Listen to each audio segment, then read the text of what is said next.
Bah écoutez, il est 11h01, donc je vais laisser notre collègue Sébastien se présenter, puis après on laissera la parole à Pierre.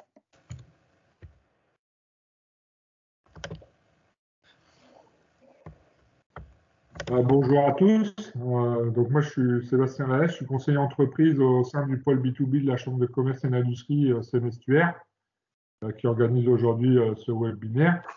Je m'occupe plus particulièrement des entreprises liées à l'industrie, aux services et au BTP. Et je suis aussi le référent sur les sujets que vous pouvez avoir en lien avec les marchés publics et plus généralement avec les sujets en lien avec les appels d'offres, parce qu'on parle des marchés publics, mais il y a aussi des marchés privés. Voilà, j'ai un parcours professionnel au sein d'entreprises qui m'ont amené à travailler pendant plus d'une dizaine d'années sur ce domaine. Donc c'est un domaine que je connais bien aujourd'hui. Pour vous, l'intérêt des marchés publics, je pense que c'est d'abord un marché qui représente 110 milliards d'euros l'année dernière, donc un gros potentiel. Il s'adresse à toutes les entreprises qui fassent qui travaillent sur les travaux, les services ou la fourniture de produits. Pour les entreprises de toute taille, que ce soit des PME, des ETI ou des grands groupes. Et donc, c'est un marché potentiel important. Selon une étude aussi de la BPI qui avait été faite en 2020, on s'est rendu compte qu'il y avait à peu près 43% des entreprises qui n'avaient aucun chiffre d'affaires lié à ce secteur. Et pourtant, l'État a mis en place pas mal de simplifications au niveau des procédures pour favoriser justement la commande publique. Et je pense que la présentation qui va être faite par Pierre va vous montrer qu'avec un peu de méthode et des quelques outils, on peut arriver à se lancer et à être efficace sur ce domaine.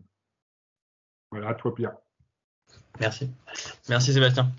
Donc bonjour, Pierre Lostis, directeur de Nukema. Je ne sais pas si vous connaissez tous Nukema. En fait, on est une entreprise qui cherche à rendre la commande publique et donc les marchés publics d'une manière générale accessibles à tous.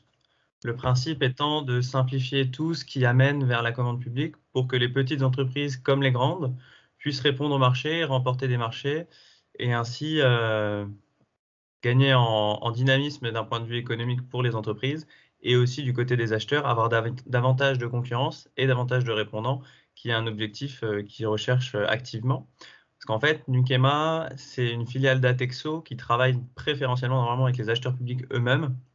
On verra un peu plus tard. Mais notre cœur de métier, c'est les logiciels de passation de marché normalement. Voilà. Et donc Nukema a été créé il y a 2 ans pour aller de l'autre côté, aider les entreprises à répondre davantage et ainsi accroître le dynamisme des marchés publics pour les acheteurs et pour les entreprises. Voilà. Donc aujourd'hui, ce que je vais vous présenter, c'est particulièrement comment me lancer dans les marchés publics et comment structurer mon approche commerciale. Parce qu'en fait, on accroche souvent les marchés publics à la réponse à un appel d'offres. En fait, l'appel d'offres, c'est une partie dans le processus commercial dans les marchés publics. Et ça ne suffit pas en fait de juste répondre à un marché public une fois qu'il a été publié. Si on veut se donner une chance, si on veut remporter des marchés, il faut aussi qu'on fasse un travail, on va dire, d'avant-vente, de communication avec les acteurs publics qui peuvent nous intéresser, de ciblage des marchés sur lesquels on peut répondre. Et donc, c'est ça qu'on va aborder maintenant. Donc, tout ce que je vais vous raconter, c'est principalement basé sur des expériences de grands groupes qui en fait utilisent ces processus pour gagner davantage de marché. Donc, ils ont des taux de réussite entre 1/4 et 1/3 lorsqu'ils répondent à un marché parce qu'ils les travaillent davantage, mais le fait de les travailler davantage fait qu'ils ciblent mieux les marchés auxquels ils répondent et donc ils augmentent leur taux de réussite. Mais toutes ces méthodes-là, en fait, vous pouvez aussi les adopter.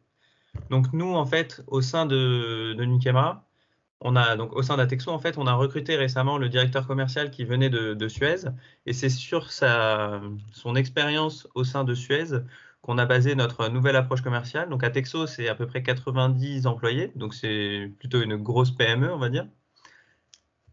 On a réussi à adopter les process qui étaient jusque-là le sujet de Suez, qui finalement, rien que ses commerciaux marché public, c'est plus d'employés que toute l'équipe Nukema au complet. Alors que nous, nos commerciaux, c'est 3 personnes. Voilà. Donc, Je vais vous présenter tout ça sous format plutôt de fiches explicatives. Je ne vais pas rentrer dans chacun des détails de chacune des slides. En revanche, ce que vous allez pouvoir faire a posteriori, c'est que chacune des pages de cette présentation peuvent être utilisées comme étant un pense-bête sur « je suis à telle étape, à ce moment-là, voilà ce que je vais faire ». Et d'une manière générale, ce que j'ai fait, c'est que j'ai pris l'exemple d'une entreprise spécifique pour qu'on puisse plus se référencer à elle. Voilà. Donc, je vais vous rentrer un peu plus dans les détails. La méthode qu'on va utiliser pour structurer l'approche commerciale va se découper en fait en 4 étapes. Tout d'abord, c'est être sûr d'avoir bien défini sa cible commerciale. Ce qui est un peu particulier, c'est que quand on travaille on travaille uniquement dans les marchés privés, se rendre compte qu'on peut travailler dans les marchés publics, souvent, ce n'est pas un réflexe qu'on a. Et en plus, après, il y a une autre question, c'est qui a la compétence pour répondre, plutôt pour avoir ces besoins-là. Les publics, en fait, il va y avoir des multiples structures différentes, organismes différents, que ce soit les agences de l'État, les communes, les départements, les régions, les communautés d'agglomération, les hôpitaux. Tous ces organismes répondent à des marchés publics, mais en fait répondent à des marchés publics différents en fonction des compétences qui leur sont déléguées. Donc ça, c'est une première partie. Ensuite, s'informer sur les procédures spécifiques à votre secteur. Donc en fonction du type fourniture, travaux, services, de la taille des marchés, il va y avoir des procédures spécifiques. Grâce à ça, on va pouvoir évaluer un certain marché potentiel, identifier les principaux prospects qui sont en lien avec ceux auxquels vous pourrez répondre. Donc en l'occurrence, les grandes communes qui vont être dans le 76, on va avoir Le Havre, mais pas que. On va pouvoir identifier que finalement, si on veut travailler à moins de 5-10 km autour de chez nous, il va falloir viser telle et telle commune, et qu'il y a sinon tel et tel hôpital si on travaille dans les marchés publics d'hôpitaux. En revanche, si on répond à des marchés qui sont plus d'ampleur nationale, identifier quels sont, donc, par exemple, uniquement les départements qui sont susceptibles d'utiliser des outils qui sont peut-être plus innovants que les autres, parce que ces départements ont fait preuve dans les années passées d'une plus grande innovation. Voilà. Ça, c'est des choses à penser en amont. Ensuite, une fois qu'on a identifié ces acheteurs, bien les contacter et les faire connaître votre entreprise. Là-dessus, c'est quelque chose sur lequel on peut vous aider, nous, de notre côté. Parce que si vous n'êtes pas connu au moment où le marché est publié, il y a peu de chances de le remporter. D'un coup, l'acheteur, il va avoir créé un marché en accord avec ce que lui pensait être nécessaire. Donc, je vais rentrer dans les détails un peu après, mais dans l'idée, un acheteur, s'il ne connaît pas votre entreprise, il va créer le marché en pensant que voilà ce que le marché est capable de faire, voilà les réponses possibles. Si votre entreprise elle a quelque chose d'innovant mais dont l'acheteur n'est pas au courant, ça ne va pas être précisé dans l'appel d'offres et donc vous n'allez pas avoir cet avantage concurrentiel que vous auriez en vous présentant cette nouvelle fonctionnalité ou cette nouvelle innovation à un acteur privé qui, lui, au moment de la décision, pourra changer ses critères. L'acheteur public, une fois l'appel d'offres publié, ne peut plus changer les critères. Donc, une fois qu'il a 4 répondants, même s'il se rend compte que finalement, il y en a un qui est mieux que les autres, si le critère selon lequel il est mieux que les autres ne rentre pas dans les critères initiaux édictés lors de l'appel d'offres, c'est tant pis pour lui en fait. C'est tant pis à la fois pour l'acheteur et pour vous. Donc ça fait plaisir à l'acheteur de connaître à l'avance ces critères-là. Donc c'est là-dessus, je vais rentrer plus dans les détails plus tard. Mais c'est pour ça que nous, on existe aussi. C'est pour pouvoir aider cette relation pour que les acheteurs puissent contacter davantage d'entreprises. Et c'est important pour vous d'être connu en amont. Voilà. Ensuite, vous voyez, ma partie répondre au marché public, c'est une étape parmi les 7. Ce que je vous disais au début. C'est important, c'est nécessaire. Si votre réponse n'est pas bonne, vous êtes sûr de perdre. En revanche, elle n'est pas suffisante. Il faut bien garder ça à l'esprit. Et enfin, la dernière partie, donc une fois qu'on a répondu au marché, il y a quelque chose auquel il faut bien penser dans les marchés publics, c'est qu'il y a une obligation de la part de l'acheteur de préciser exactement les raisons d'un rejet. Donc, s'il y a 4 ou 5 répondants, il va donner à tout le monde l'information que telle personne a gagné. Telle personne a gagné parce que si, ça et ça. Et si vous voulez davantage de détails, il ne faut pas oublier de le demander et d'essayer de creuser au maximum. C'est une chance, quand on travaille dans les marchés publics, d'avoir l'obligation de l'acheteur de répondre pourquoi est-ce qu'il vous a choisi ou pourquoi est-ce qu'il ne vous a pas choisi par rapport à un autre. Ça ne veut pas dire que la réponse sera toujours exhaustive et exploitable directement, mais il faut essayer de l'exploiter au maximum et il faut s'appuyer dessus En particulier lorsqu'on travaille dans un marché où on sait qu'il va revenir 4 ans après, donc les marchés à renouvellement, où finalement, si on travaille dans la restauration collective, tous les 4 ans, le marché va être relancé. Si je n'ai pas gagné cette année parce que, raison X ou Y, je ne sais pas, ils ont trouvé que mon approche n'était pas suffisamment locale, et ben je sais que dans 4 ans, si je n'ai pas une approche plus locale, ça ne sert à rien de répondre. C'est plus dans l'autre sens qu'il faut le voir. Dans 4 ans, il faut que j'ai une approche davantage locale, en particulier pour cet acheteur. Je dis en particulier pour cet acheteur, mais c'est aussi vrai pour toutes les autres réponses que je vais faire en même temps. Parce que finalement, si cet acheteur m'a dit ça, c'est probablement parce que mon offre n'est pas assez locale pour d'autres clients aussi. Voilà.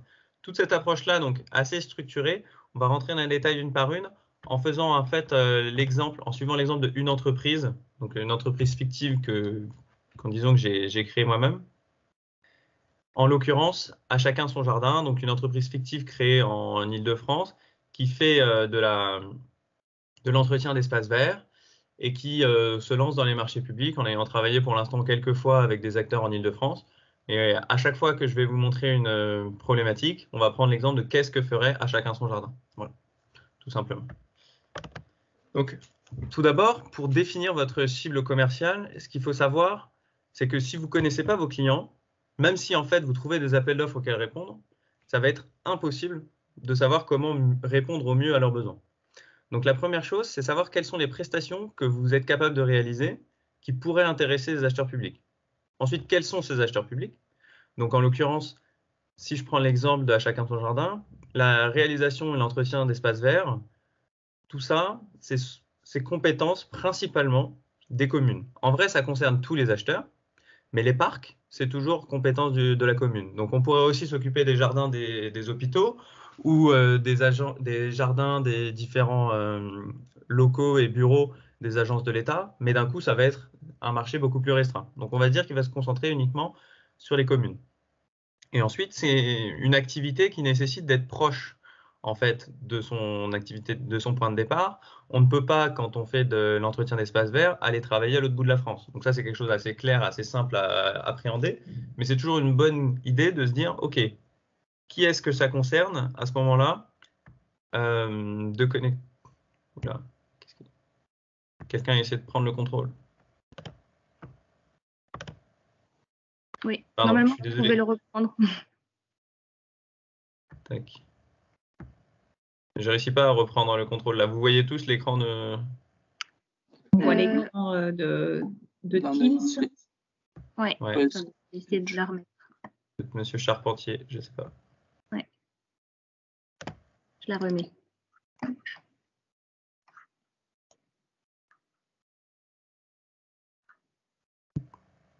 Normalement, ça devrait arriver. Ah, c'est bon. Voilà, bon. je vous laisse reprendre le contrôle. C'est bon, okay, merci beaucoup. Bon. Désolé pour le petit problème. Pas de souci. Donc c'est important de bien estimer quels sont les acheteurs, donc vraiment les acheteurs au sens, quelles sont les entités géographiques susceptibles de répondre à des marchés dans ma géographie. Donc par exemple, si je prends cet exemple, À chacun son jardin, peut travailler globalement dans tout l'Est de l'Île-de-France, quand c'est des gros contrats, mais en revanche, pour les petits contrats d'entretien qui vont être sur des durées courtes, ou pour des performances exceptionnelles, donc en gré à gré, en dessous des seuils de marché public, ça va être uniquement les communes qui sont à moins de 10 minutes, un quart d'heure en voiture, sinon après, c'est pas financièrement rentable pour lui de travailler. Voilà, donc être au courant que je peux travailler dans telle zone géographique sur tel secteur, c'est la première chose à savoir, c'est évident, mais il ne faut pas l'oublier. Ensuite, en fonction des secteurs, il va y avoir des procédures spécifiques. Déjà, en fonction des seuils, il faut bien être au courant qu'il y a différents seuils par secteur et qu'il y a donc plein d'éléments à connaître, que ce soit dans les procédures de réponse et que ce soit dans les procédures d'exécution des marchés après. Voilà. Donc, d'une manière générale, si je ne connais pas trop les marchés publics, c'est important de connaître au moins quelles sont les pièces constitutives d'un dossier, quels sont les éléments importants dans le cahier des charges, donc ce qu'on va appeler le cahier des charges techniques particulières, qui vont me permettre de savoir si ce marché m'intéresse ou pas. Donc, les différentes pièces constitutives du dossier vont se découper entre les pièces administratives et les pièces techniques. Les pièces administratives, c'est important de les connaître parce que c'est tout le temps les mêmes. Une fois qu'on vous les aura présentées et qu'on vous aura expliqué comment elles fonctionnent, normalement, il n'y aura aucun souci à le répliquer. La pièce technique, ce qui est important, c'est surtout d'être capable d'identifier quelles sont les informations importantes à retrouver à l'intérieur de ce document. Donc, d'une manière générale, tous ces éléments, ça va vous donner le bagage pour commencer à répondre au marché public. Et ensuite, il y a un autre élément donc, qui arrive avec la dématérialisation des marchés publics, c'est savoir utiliser d'une manière générale un profil d'acheteur. Donc, le profil d'acheteur, c'est l'outil sur lequel sont passés les marchés publics. Donc, par exemple, dans la région Normandie, il va y en avoir un pour la région, un pour un groupement de communes qui s'appelle ADM 76, l'Association des maires du 76, sur lesquels vous allez avoir beaucoup de communes qui vont vous permettre de répondre en groupé, mais tous ces éléments différents vont avoir en fait un profil d'acheteur différent avec un processus généralement identique, mais en revanche une interface différente parce qu'un fournisseur de logiciels différent. Et le dernier point, la signature électronique. Donc les marchés, la signature électronique devient de plus en plus obligatoire en fonction du seuil de marché public. C'est important en amont de répondre au marché, de contacter un organisme habilité à vous délivrer un certificat de signature électronique. La liste se trouve assez facilement sur Internet. Ça peut prendre en revanche entre 2 semaines et 1 mois pour avoir cette certification. Donc, c'est vraiment quelque chose à prendre en compte en amont et de ne pas attendre au dernier moment de se rendre compte « Ah, j'ai besoin de signer électroniquement, comment est-ce que je fais ?» Voilà, la signature électronique, c'est quelque chose qui semble bloquant dans beaucoup de marchés parce que les gens s'y prennent trop tard, même si finalement la procédure n'est pas si complexe. Si on s'y prend trop tard, on ne va pas réussir à l'avoir à temps et à ce moment-là, un retard dans un marché public, c'est une exclusion directe. Donc, bien faire attention à ce sujet-là. Ensuite, en fonction de votre secteur, vous allez avoir des marchés de types différents.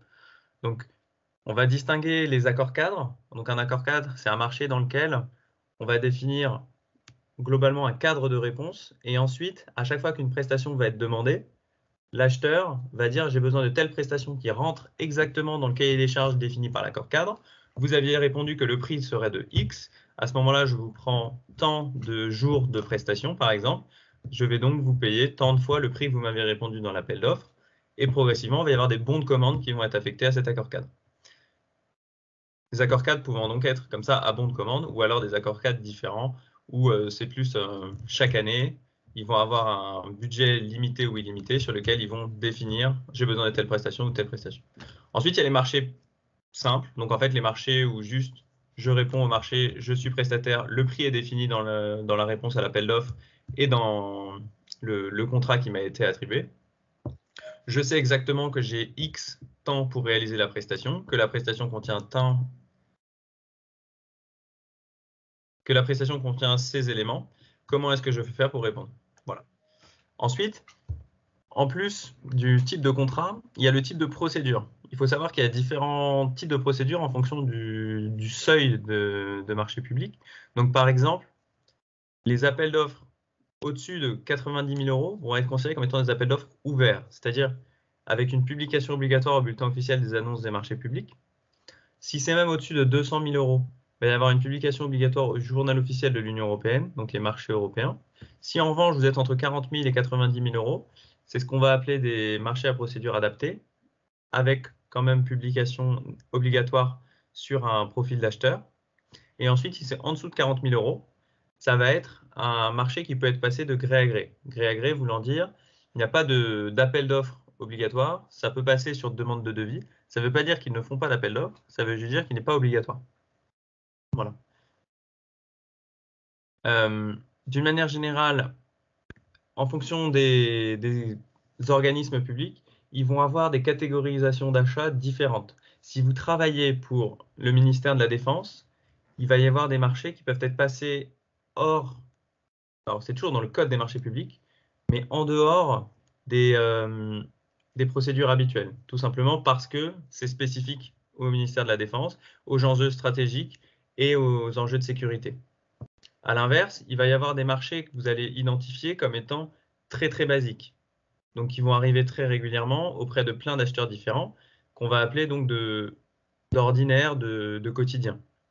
Et à l'inverse, si vous avez des marchés qui sont des choses qui ne rentrent pas dans les spécificités habituelles, ou alors dans votre manière de répondre, vous répondez à des problématiques qui sont innovantes du point de vue des acheteurs, vous allez rentrer dans les marchés innovants. Donc ça, c'est quelque chose qui a été lancé il y a 3 ans en test, en fait, dans le cadre des marchés publics et qui maintenant est rentré dans la loi.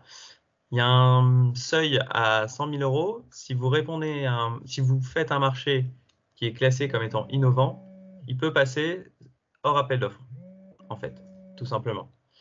Donc ça, c'est des choses très spécifiques qu'il faut connaître en fonction du secteur dans lequel vous travaillez. Donc, pensez à vous en informer en amont. Si vous n'êtes pas au courant de comment sont passés les marchés de votre secteur, ça devient beaucoup plus difficile de les trouver. Voilà. Donc, en l'occurrence, l'entreprise que j'avais préalablement, à chacun son jardin, c'est des marchés qui sont considérés de services ou de fournitures, avec donc c'est soit des marchés simples où il va réaliser la réalisation d'un nouveau parc, soit avec un accord cadre à bon de commande, ce qui peut être très régulier pour l'entretien des jardins d'une commune. Voilà.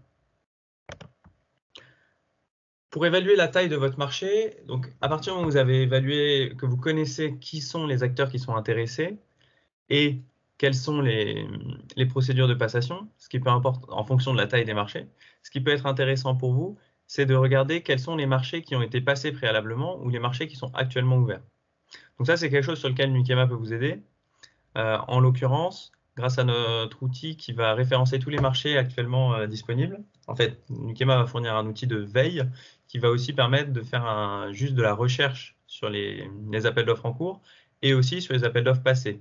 Donc, regardons par exemple pour À chacun son jardin, il y a environ 30 marchés qui sont sur les espaces verts actuellement ouverts dans la zone géographique qu'elle avait définie, donc l'Est de l'Île-de-France.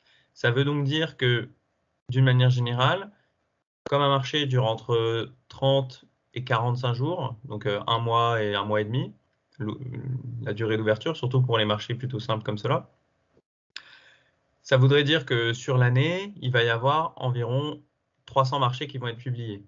Lui, À chacun son jardin, s'il est tout seul avec une équipe après d'ouvriers mais qui ne vont pas répondre au marché avec lui, il est impossible pour lui de répondre à ces 300 marchés. Donc déjà être au courant que finalement la taille du marché est bien supérieure à ce que moi je peux traiter tout seul, ce qui est normal, hein, ce qui est logique, ça va me dire qu'il faut que je cible mieux les marchés auxquels je vais répondre.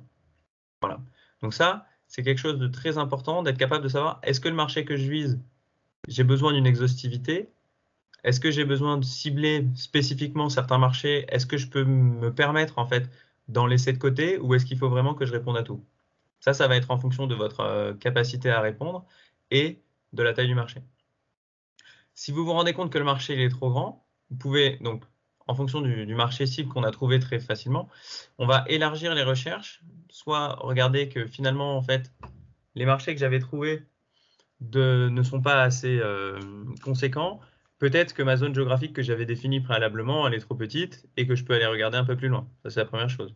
Si à l'inverse, j'ai trop d'acheteurs, je peux essayer de regarder, finalement, je vais cibler les acheteurs correspondant le mieux à mon activité. En l'occurrence, je ne vais pas répondre à toute la réalisation d'espaces verts, mais je vais faire que les marchés d'entretien parce que finalement, pour l'instant, je pense que je suis plus à même de faire de l'entretien d'espaces verts que d'arriver et de faire la réalisation où là, ça va être des contrats un peu plus compliqués, qui vont rentrer dans des complexités administratives, en plus de manquer de référence auprès des acteurs publics pour mon entreprise. Voilà. Tout ça, c'est des marchés qui vont me permettre, en fait, dans un premier temps, c'est des démarches qui vont me permettre de mieux cibler et d'être sûr d'aller que sur des marchés que je peux gagner. C'est ça l'objectif. Parce que répondre à un marché en se disant j'ai 5% de chance de gagner, ça ne me coûte pas grand-chose de répondre, la plupart du temps, ça veut dire que ça ne sert à rien d'avoir répondu. Quand vous répondez à un marché, il faut être convaincu que vous pouvez le gagner et que vous allez le gagner. Parce que même en étant convaincu qu'on va le gagner, on n'est pas sûr de le faire. Donc, soyons vraiment optimales et de cibler uniquement les acheteurs sur lesquels on pense qu'on peut et qu'on va gagner. Pour ça, le meilleur moyen, en fait, est de savoir avant que le marché soit publié, quels sont les besoins de l'acheteur. Donc là, en l'occurrence, quand vous savez quels sont les acheteurs potentiels que vous visez, trouvez le bon contact au sein de cet acheteur. Donc si je reprends l'exemple des communes du Val-de-Marne, qui sont finalement les communes les plus proches d'À chacun son jardin, il y a 47 communes dans le Val-de-Marne. Donc, ça veut dire en fait qu'il y a 47 prospects potentiels à prioriser. J'ai vu assez rapidement que Alfortville avait publié un accord cadre d'entretien des espaces verts fin décembre 2018. Les marchés à renouvellement durent en fait 4 ans. Ça veut dire que fin décembre 2022, il y aura un nouveau marché avec la mairie d'Alfortville. Donc ça, pour moi, c'est un acteur vraiment très intéressant à aller contacter parce que ça veut dire que j'ai 1 an pour me préparer et savoir exactement quels sont les besoins de la mairie d'Alfortville en termes d'entretien des espaces verts. Donc ça, c'est très important. Si vous êtes au courant avant que le marché soit publié, ça vous donne d'emblée du temps en plus pour vous préparer, point 1, du temps en plus pour présenter à l'acheteur et au contact important chez l'acheteur quels sont les points qui vous différencient de vos concurrents et ainsi permettre à l'acheteur de mieux aussi d'une manière générale. Donc ça va dépendre des différents marchés, de votre prestation, mais aussi de présenter quelles sont les spécificités de votre secteur auxquelles l'acheteur n'était pas au courant. Parce qu'un acheteur, la plupart du temps, ce n'est pas nécessairement un expert du secteur sur lequel il va effectuer la demande d'achat. Ça va être plutôt un expert des achats et en fait plus généralement du droit des marchés publics.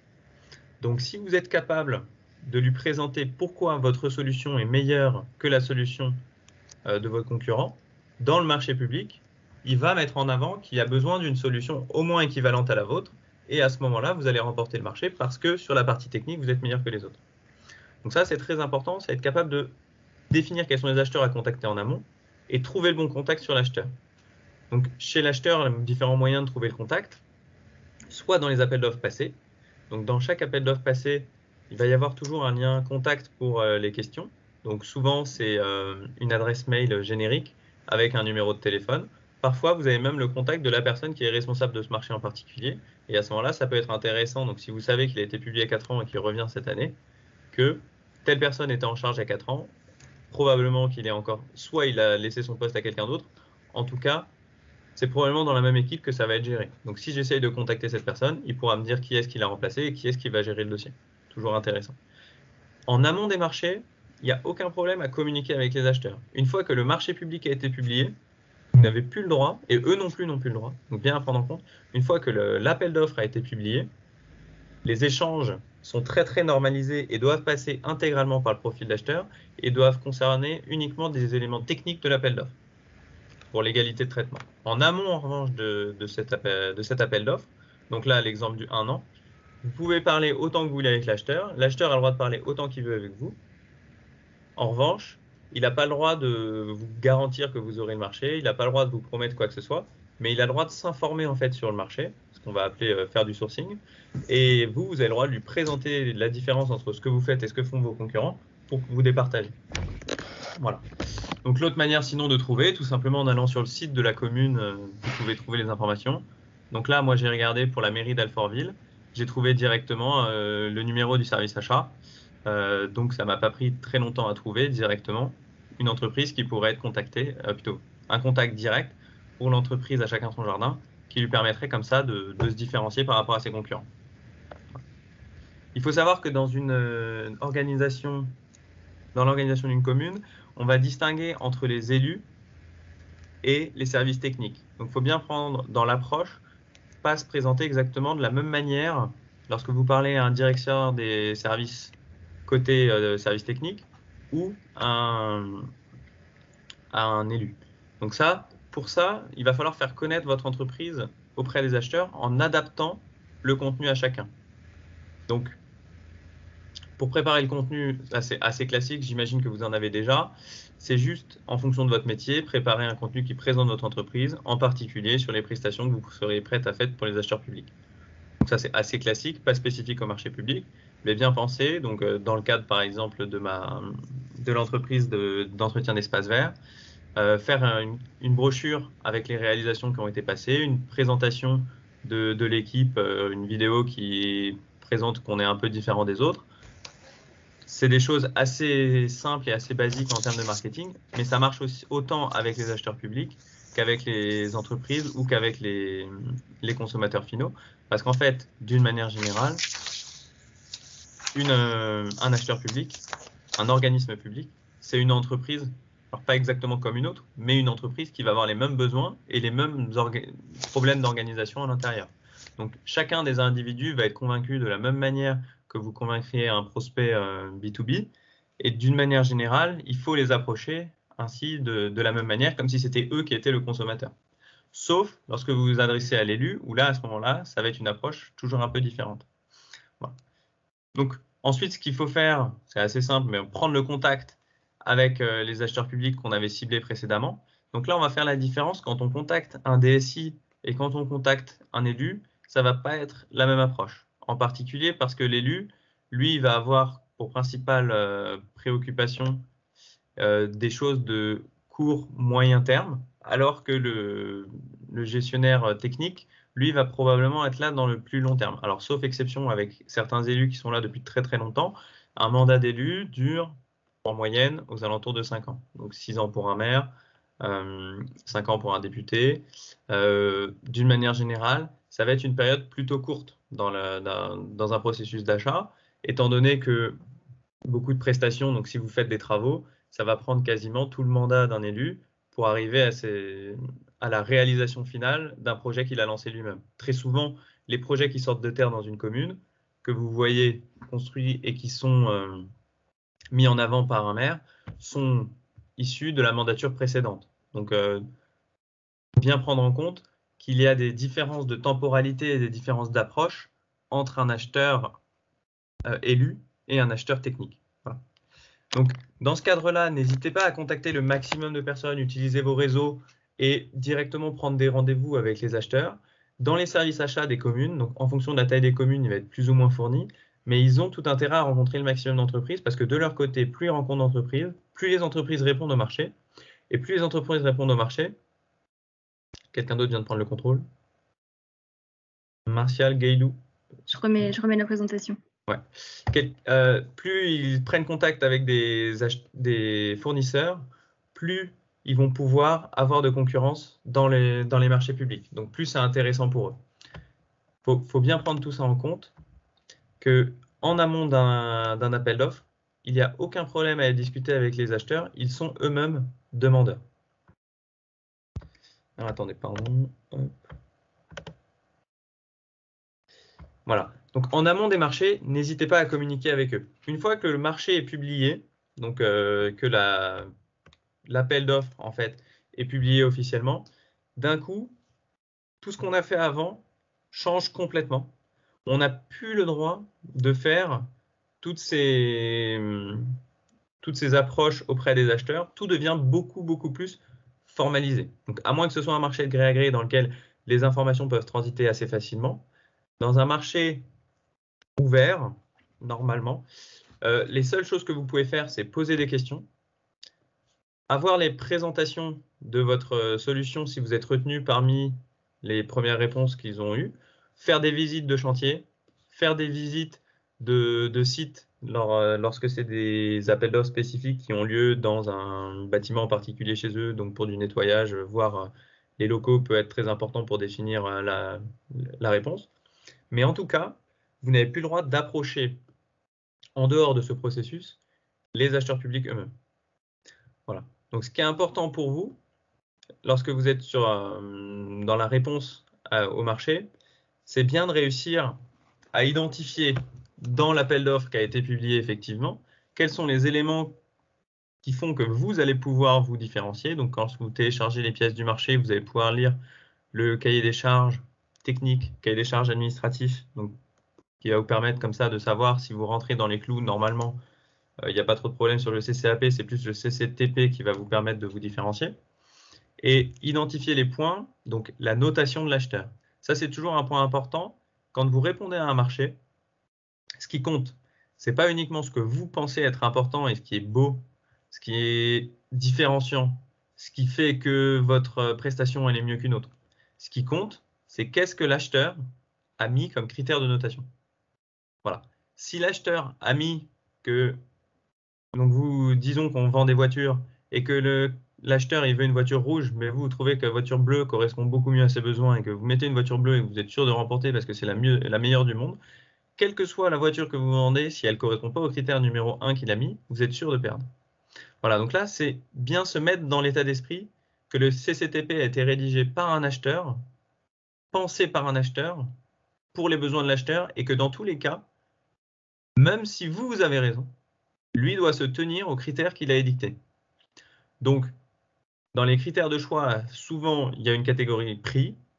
De plus en plus, cette catégorie prix perd de la valeur, ou en tout cas perd de l'importance, au profit de critères RSE, donc responsabilité sociale des entreprises, au profit des critères de durabilité, tous ces éléments-là qui sont de plus en plus forcés d'être pris en compte par les acheteurs publics. Donc, pensez bien à y répondre et vraiment à y répondre spécifiquement pour ce marché. Quand vous répondez à un marché public, votre réponse doit se suffire à elle-même et l'acheteur ne peut pas aller regarder ce que fait votre entreprise à côté. Si ce n'est pas rédigé dans le mémoire technique, dans la réponse à l'appel d'offres, en fait, c'est comme si ça n'existait pas pour lui. Ou en tout cas, théoriquement, il doit faire comme si ça n'existait pas. Donc, bien prendre tout cela en compte. Une fois que vous avez répondu à ce marché, donc la réponse va mettre un certain temps à arriver. Ce qu'il va falloir bien voir, c'est donc si vous avez remporté le marché, tant mieux. Voilà, champagne comme je l'ai mis. Si en revanche vous avez perdu ce marché, il ne faut pas oublier qu'ils ont l'obligation de partager les informations. Ça ne veut pas dire que directement, par eux-mêmes, ils vont vous expliquer pourquoi vous avez perdu, mais ça veut dire que si vous leur demandez, ils sont obligés de vous répondre. C'est là où est la petite nuance. L'acheteur public va vous faire une lettre de rejet la plupart du temps avec très peu de précision. En revanche, si vous posez la question, que vous appelez la personne responsable des marchés, ils sont dans l'obligation de vous donner des précisions. Donc c'est ça qu'il faut bien avoir en tête, c'est que l'obligation de communiquer ces informations ne veut pas dire qu'ils vont le faire d'eux-mêmes. Ça veut juste dire que si vous leur posez la question, ils vont y répondre. Il faut prendre le cas de l'acheteur public lui-même. S'il fait passer 5-6 marchés par semaine, il n'a pas envie de le faire à l'avance. Alors, obligation de réponse est effectivement écrite. Donc, si vous les appelez, ils sont obligés de vous écrire une lettre spécifique, spécifiant toutes les raisons pour lesquelles, officiellement, ils ont choisi telle candidature plutôt qu'une autre. Ça ne veut pas pour... Alors, je dis bien officiellement.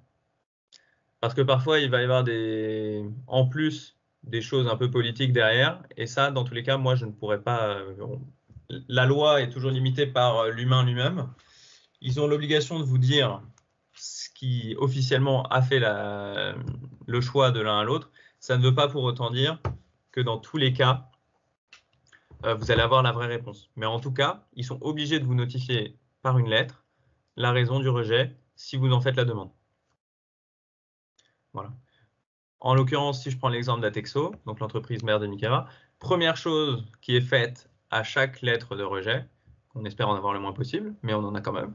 Chaque lettre de rejet, première chose qu'on fait, on appelle la personne, on lui envoie un courrier recommandé demandant les explications exactes du rejet et on les consigne tous dans notre outil de suivi pour être sûr que 4 ans après, quand le marché va revenir, parce que tous nos marchés sont en reconduction, on ait les informations de pourquoi on a perdu 4 ans avant, qu'est-ce qui a fait que notre solution n'a pas été retenue, ce que nous pensions être le mieux, pourquoi est-ce qu'eux pensaient que ça n'était pas optimal. Voilà. Tout ça, c'est important à prendre en compte. C'est un état d'esprit, si on veut être dans la durée, qui est très très intéressant. Sur les marchés qui sont reconduits tous les 4 ans, c'est souvent quelque chose qu'on oublie, on se dit oh, 4 ans c'est dans longtemps, mais en fait, c'est quand même important de le préparer à l'avance, ce qui va se passer dans 4 ans, sinon tous les 4 ans on se retrouve face à une page blanche. Alors, dans tout ce qui est procédure en amont des achats, ce que je vous disais préalablement, Atexo travaille beaucoup avec les acheteurs publics. Et donc, nous, on a créé un outil qui permet en fait de se faire référencer directement auprès des acheteurs, qui est disponible gratuitement à toutes les entreprises.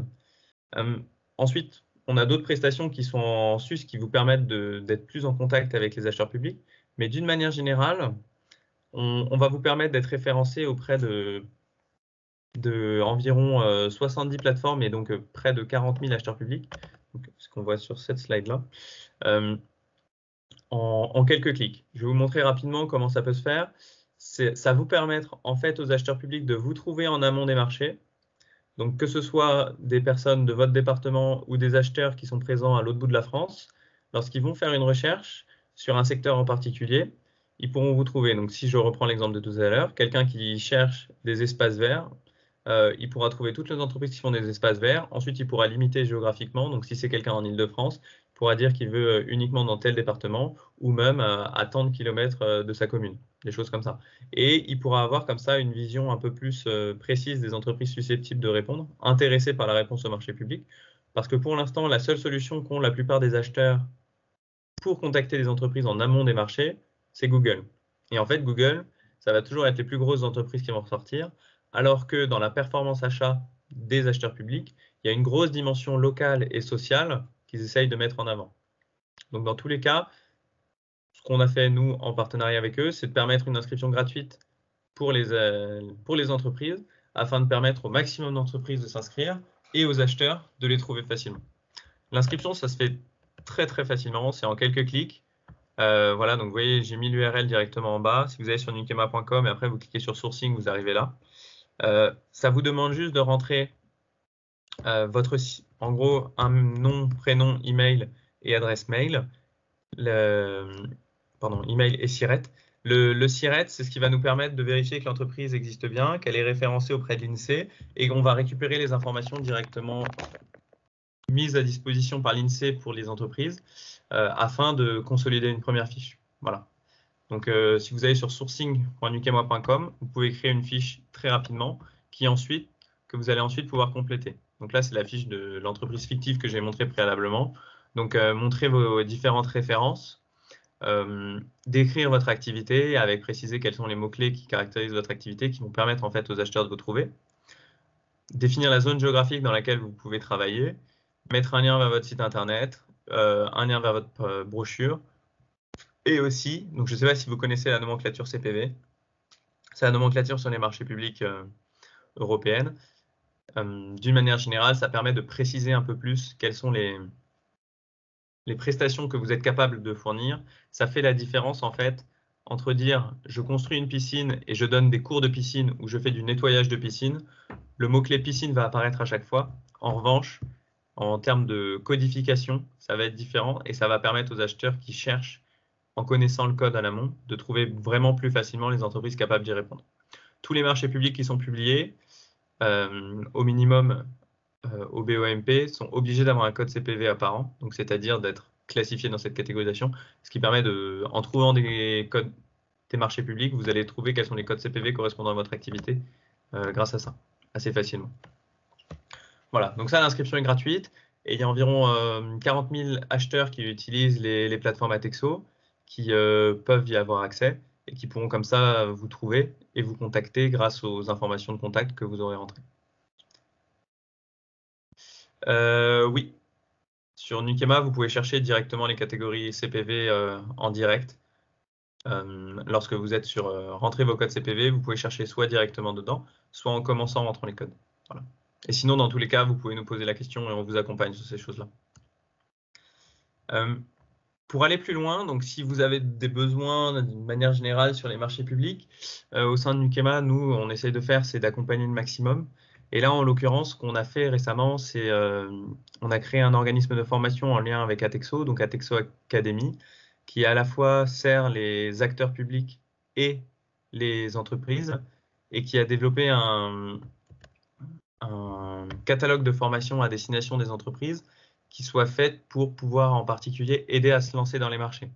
Donc les 3 formations pratiques pour l'instant qu'on met en avant, qu'on va appeler notre pack essentiel, ça va être connaître les fondamentaux des marchés publics, maîtriser l'approche commerciale dans les marchés publics et rédiger une offre différenciante. Parce qu'en fait, connaître les fondamentaux, c'est important, mais ça va juste vous donner la manière d'appréhender les marchés publics, un peu ce que je vous ai fait en très rapide, vraiment le tout début, mais connaître les différents seuils, connaître les spécificités, savoir comment trouver dans mon appel d'offres ce qui va m'intéresser et ce que finalement je peux ne pas lire. Parce qu'en fait, un document d'appel d'offres, parfois ça va être 200 pages.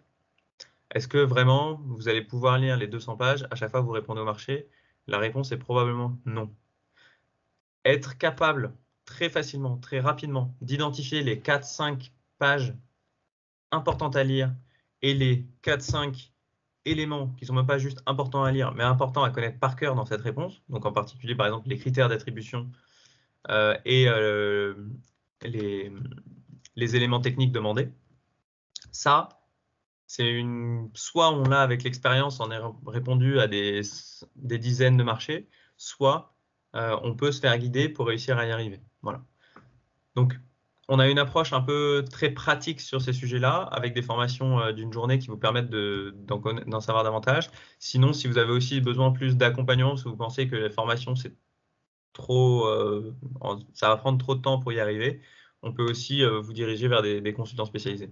Donc là, j'ai mis rapidement le détail des contenus de chacune des 3 prestations. Si vous voulez le regarder, vous pourrez après en détail. Et sinon, d'une manière générale, nos formations, vu qu'on est certifié Calliope depuis l'année dernière, depuis la fin de l'année dernière, ça permet d'être financé directement par l'OPCO.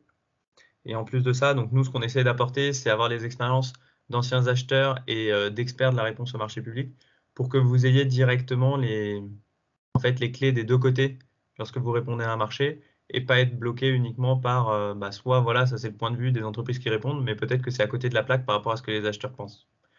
Voilà. D'une manière générale, si vous avez des questions, là maintenant je vais commencer à y répondre. N'hésitez pas. Je remets le lien vers le profil de sourcing si ça vous intéresse. Et sinon, on va répondre aux différentes questions.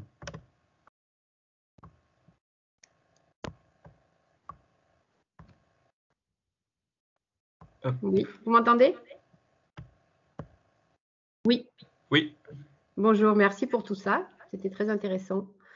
J'ai juste une petite question. Quand vous parliez de le fait d'anticiper, de regarder les appels d'offres passés et comme ça pour se préparer effectivement à savoir ce qui a bugué et comment on peut faire au mieux pour avoir le prochain, vous parliez de 4 ans. C'est toujours, quel que soit l'appel d'offres, c'est toujours des renouvellements de 4 ans? Alors, c'est pas toujours 4 ans, mais en fait, 4 ans, c'est la limite maximale autorisée. D'accord. Pour les accords cadres. Et donc, ça fait que classiquement, comme un organisme, un service d'achat dans un organisme n'a pas envie de faire un marché tous les ans parce que finalement, c'est de la complexité administrative en plus, le processus classique, c'est de faire un marché de 1 an, tacitement renouvelable, 3 fois. Donc, la cantine scolaire d'une commune, ça va être un marché qui est attribué pour 1 an, et si ça se passe bien, tacitement, c'est reconduit l'année d'après, et l'année d'après, et l'année d'après, pendant 4 ans, parce que c'est le maximum. Ok, et donc pour avoir cette date-là, est-ce qu'on l'a quand on voit le dépôt de l'appel d'offres initial? Est-ce qu'on sait que c'est valable 3 ans ou 4 ans ou... Alors, c'est effectivement écrit dans l'appel d'offres initial, parce que l'appel d'offres initial va le spécifier dans la durée du contrat. Ça va être écrit donc souvent en nombre de mois, soit 12 mois renouvelables 3 fois, soit 48 mois dès le début. D'accord. Ok, merci beaucoup. Alors, il y avait une question posée par Madame Guérin avant. Pourquoi, bien que ce ne soit pas obligatoire en dessous de 40 000 €, les organismes publics continuent-ils à lancer des appels d'offres? Alors, ils vont quand même parfois publier des appels d'offres, tout simplement parce qu'ils ne savent pas qui serait susceptible de répondre à cette prestation. En l'occurrence, un appel d'offres pour un acheteur public, c'est aussi la solution facile pour avoir des répondants. Vu que c'est une procédure qu'ils font de manière régulière et qu'ils maîtrisent, pour eux, c'est parfois plus simple, lorsque le service achat est assez limité, de publier un appel d'offres qui suit le parcours classique, plutôt que d'essayer de contacter soi-même des acheteurs et de faire un marché en gré à gré. Ça ne veut pas dire qu'ils n'ont pas le droit de le faire, ça veut juste dire que progressivement, ils vont s'adapter et essayer de le faire. En fonction de la taille des communes, des organismes, vous allez avoir des services achats qui sont plus ou moins professionnalisés, on va dire, et plus ou moins experts dans les achats. Dans certaines communes, le service achat, c'est juste le quart du temps d'un employé administratif qui va travailler sur d'autres sujets aussi. Voilà. Sinon, d'une manière générale, un acheteur public professionnel, s'il est uniquement dédié aux achats et qu'il est à 100% à faire passer des appels d'offres parce que dans sa carrière, il a fait que du droit des droits juridiques, droit des marchés publics, ça va être un peu difficile pour lui de se mettre dans la posture de faire des achats, on va dire, B2B, c'est-à-dire de contacter des fournisseurs, de leur présenter ses conditions et de négocier avec eux sur réussir à obtenir un marché qui soit bénéfique pour les deux. Il va y avoir un peu une disparité. En fait, c'est de la même manière que vous traitez différemment lorsque votre client, c'est une PME ou lorsque votre client, c'est un grand groupe du CAC 40.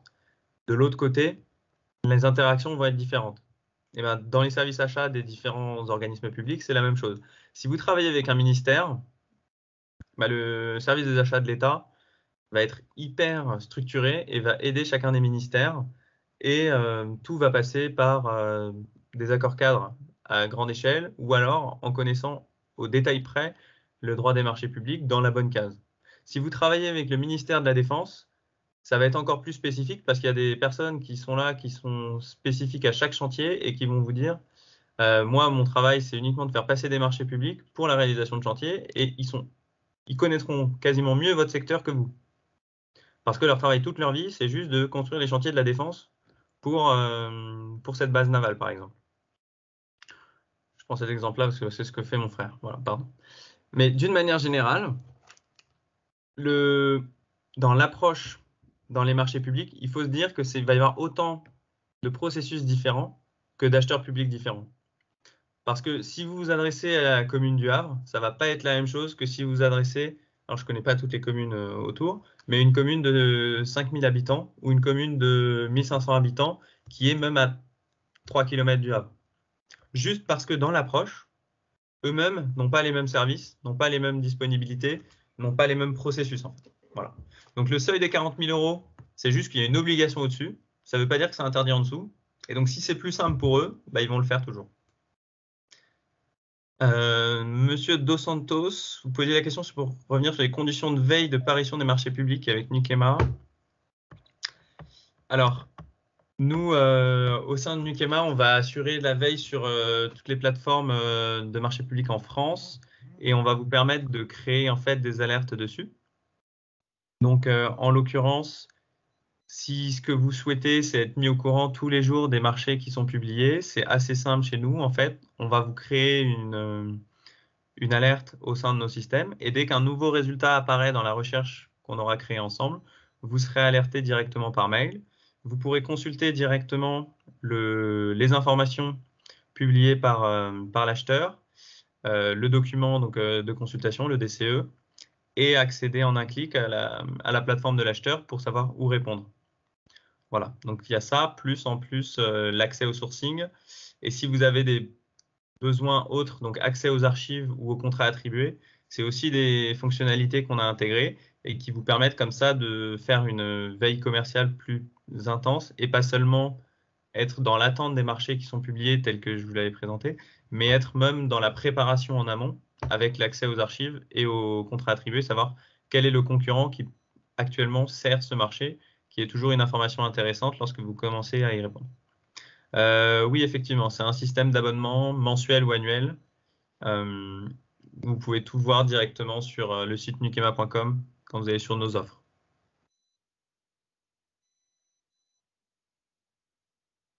Sachant que nos tarifs commencent à 300 € par an.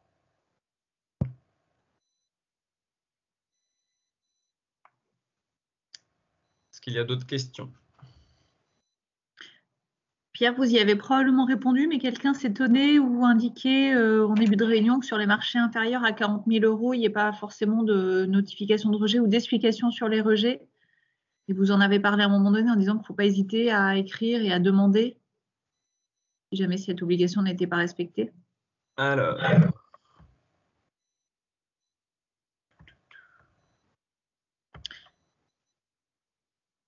ok. Alors, les motifs du rejet ne sont malheureusement pas toujours communiqués pour les marchés inférieurs au seuil de 40 000 €. Alors, justement, ce que je disais, donc les marchés de moins de 40 000 €, c'est un peu spécifique parce que ça d'un coup pas un appel d'offres. Donc, ça fait une petite différence dans la manière de les traiter au sein des acheteurs. S'ils l'ont passé par appel d'offres, ils vont quand même être obligés de répondre parce que c'est la procédure d'un coup qui prime. En revanche, si ça est passé par gré à gré, bah, ils vont pouvoir vous le dire très rapidement, mais ils n'ont pas l'obligation de le notifier explicitement. Dans tous les cas, ayez quand même le réflexe de leur demander, étant donné que dans les services achats, ils ont tout intérêt à partager ces informations-là. Disons que ce n'est pas une entreprise, alors à moins qu'il y ait un truc qui soit vraiment toujours le risque d'avoir des marchés qui soient passés de manière pas propre, on va dire. Il ne faut pas hésiter à leur demander. Dans tous les cas, ils ont intérêt à vous le donner parce que la fois suivante, ça veut dire qu'il y aura plus de concurrence. Ils n'ont pas le droit, dans tous les cas, de privilégier une entreprise par rapport à une autre sans explication concrète. Même si le marché est à moins de 40 000 €, il peut quand même y avoir des recours, en fait. Donc, pour se protéger des recours, ils ont tout intérêt à vous expliquer et à vous expliciter exactement ce besoin-là. Plutôt, c'est ce qui a fait que le besoin était différent chez vous et chez eux. Voilà. Envisagez-vous de permettre la remise d'appel d'offres directement sur Nukema? Alors, pour l'instant, pour la réponse sur Nukema, ce qui pose un peu problème, c'est que les données qui sont en fait publiées lors d'une réponse appartiennent à l'acheteur lui-même, donc à l'organisme qui répond. Ce qui fait que nous, on ne va pas pouvoir centraliser les données qui sont faites pour les demandes à un acheteur en particulier. Ce qu'on peut faire, ce qu'on fait en fait, c'est rediriger directement vers le bon répondeur, mais on ne peut pas effectivement faire la réponse au nom de l'acheteur pour des raisons à la fois de confidentialité des plis. Donc, il y a une énorme dimension de confidentialité des plis lors d'une réponse. C'est que le profil d'acheteur doit récolter le pli et ne permettre l'ouverture qu'à l'instant T où le marché a été clôturé. Donc, nous, on serait encore un tiers en plus. Ça poserait un problème de sécurité sur ces sujets-là.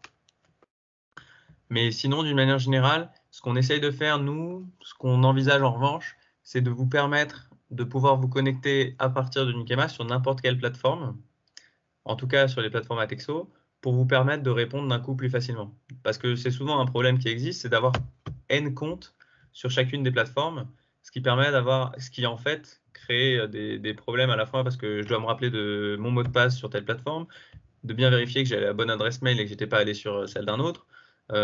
J'ai répété 58 fois les mêmes informations pour m'inscrire, alors que finalement, une fois que je les ai rentrées, j'espérais pouvoir les rentrer pour tout le monde.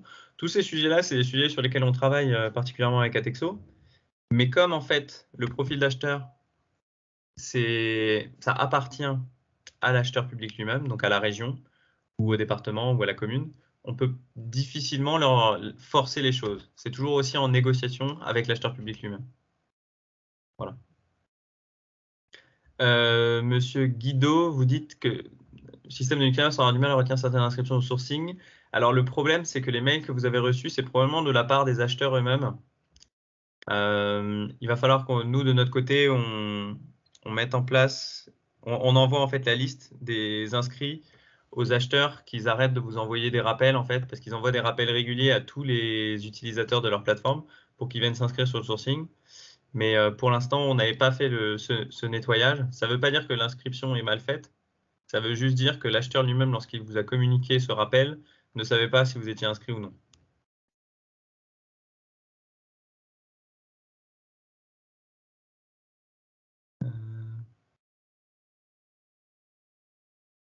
Alors, pour répondre, Monsieur Kiref, oui, effectivement, dans les marchés de gré à gré, c'est en fait l'acheteur public lui-même qui doit utiliser les deniers publics de la meilleure des manières. Il y a un peu une dimension de confiance. En revanche, dans tous les cas, ils doivent respecter les principes des marchés publics, donc d'égalité de traitement en particulier, qui fait que d'une entreprise à une autre, vous devez avoir les mêmes chances au départ. Ça ne veut pas dire qu'à la fin, toutes les entreprises ont les mêmes chances parce que dans les discussions, ça va être différent.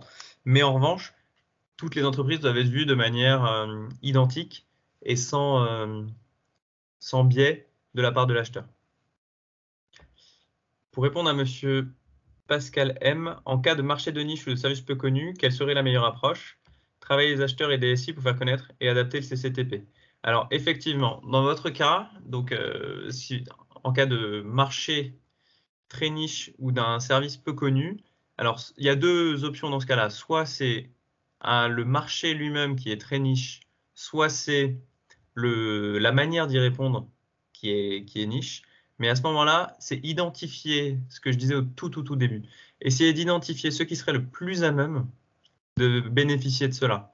Donc si je prends un exemple de logiciel très spécifique de gestion des écoles, par exemple, donc à ce moment-là, il faut partir du principe que soit les communes autour de vous que vous connaissez bien, elles seront peut-être plus susceptibles d'utiliser votre produit. Sinon, ça va souvent être ceux qui ont des services achats les plus développés, en fait, qui ont le plus de compétences pour pouvoir tester des nouvelles choses. Service achat étant en fait la taille de la commune ou la taille de la collectivité. Ça va vous permettre de plus facilement présenter parce qu'ils vont avoir plus de disponibilité pour vous, ils vont être moins dans l'opérationnel au jour le jour et plus peut-être dans la prévision. Donc ça, n'hésitez pas à aller les voir de cette manière.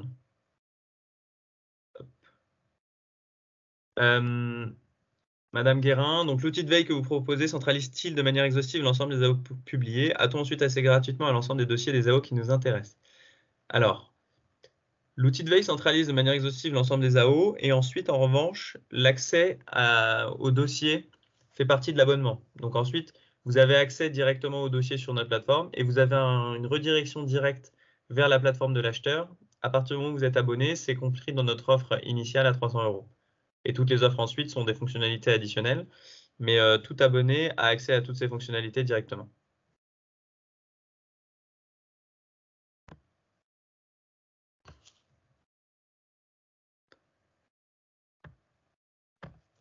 Si vous voulez d'ailleurs une démonstration de notre outil, je vais juste, hop, vous pouvez nous contacter directement à formation@nukema.com. Donc si vous avez des questions sur les formations, des questions sur les demandes de démonstration de notre outil ou quoi que ce soit en lien avec les marchés publics, on essaiera de vous répondre dans tous les cas. Donc n'hésitez pas à nous envoyer un mail à cette adresse-là et on se débrouillera pour vous répondre de la meilleure manière qui soit, que ce soit en vous rappelant ou en vous renvoyant vers la bonne personne. Voilà. Je ne sais pas s'il y a encore des questions. Non, apparemment, il n'y a plus de questions dans le chat. Vous avez vraiment tout repris. Après, c'était plutôt des messages pour demander s'il y avait du replay ou des choses comme ça. Ok. Bon, bah donc j'imagine que s'il n'y a pas davantage de questions, Marie, on va fermer le webinaire. On va fermer le webinaire. Donc simplement rappeler à chacun que donc il sera disponible en replay, que vous pouvez également recevoir cette présentation par mail. Donc si vous étiez inscrit sur la plateforme d'inscription, on a votre adresse mail, donc on vous le fera suivre. Et puis, j'en profite également, puisque Pierre en a parlé, la Chambre de commerce au Havre délivre des certificats de signature électronique. C'est un service que l'on fait. Donc, n'hésitez pas aussi à vous rapprocher de nous pour pouvoir ensuite correctement et rapidement et efficacement répondre aux appels d'offres. Merci Pierre pour votre intervention. C'était super intéressant, compréhensible et accessible, je pense, par même un néophyte des marchés publics. Donc l'adresse formation@nukema.com est là et toutes les coordonnées seront sur les slides. Et puis s'il y a quoi que ce soit, ou si vérifiez vos spams, n'hésitez pas à nous renvoyer un mail à la CCI pour être mis en relation si vous avez perdu le contact. Enfin, on reste en contact nous avec Nukema, donc en tout cas on est une porte d'entrée si besoin et si vous manquez quoi que ce soit. Merci à tous et puis à très bientôt pour notre prochain webinaire. Merci à vous pour votre participation.